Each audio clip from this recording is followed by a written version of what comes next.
Arthur Delaney, senior reporter with HuffPost. He's joining us from outside the Capitol. We understand that there are new shots of tear gas being fired. Can you update us on this? Arthur, do we have you?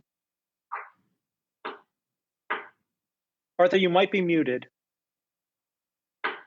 Press *6 if you can, Arthur.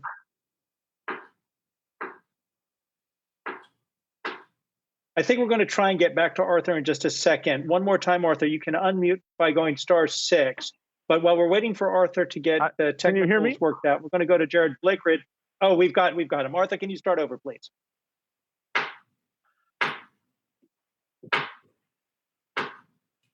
Can you hear me now? Yes. All right, this is Arthur. I'm actually not outside the Capitol right now. I was there earlier today, and I saw when they first pushed past the barricades and then overwhelmed police on their way to storm the building. Arthur, what do you make of the scene that you were like? seeing? I mean, just describe to us what it was like.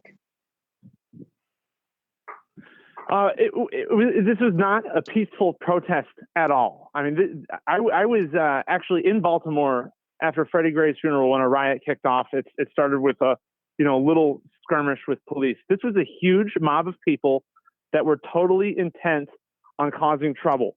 At one point, when they were outside, but before they had started storming in, some big black SUVs were making their way out, and people were trying to jump on them. And that was right before they started going in. And I don't know why this was. Normally the Capitol Police is just an overwhelming show of force day in, day out, no matter what's going on. And today they were just totally outnumbered on the west front of the Capitol. They made a human wall to stop these protesters, these rioters from approaching the Senate steps. But they went right past the Senate into the front steps.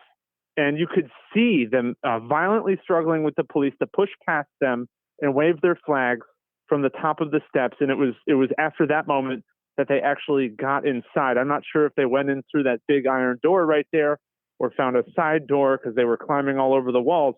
But it was like a real unity of purpose. And after they had first pushed past, there was no one to close the barricades that had been opened. And everyone who had been at the ellipse or at least a lot of people who had been at the ellipse for the president's rally just kept streaming up the hill and around the Senate and to the front. And it was mayhem. And when a giant explosion would go off, the people would cheer even louder. They loved it. Arthur, when you spoke to the protesters, did they tell you what they hoped to accomplish with this protest? And if so, what was that?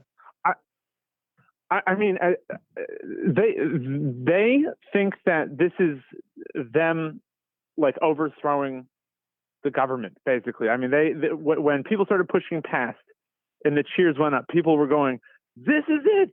This is what we came here for." We know it's a little scary, but they're totally serious about what they're doing. It's not a joke to them, even though they might be wearing weird costumes or whatever.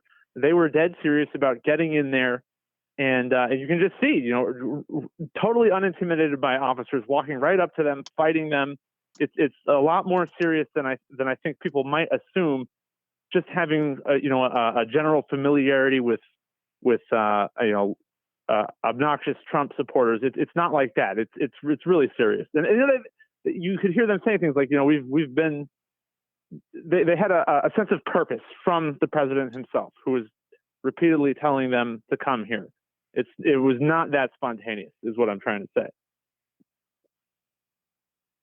All right, Arthur Delaney, Huffington Post senior reporter.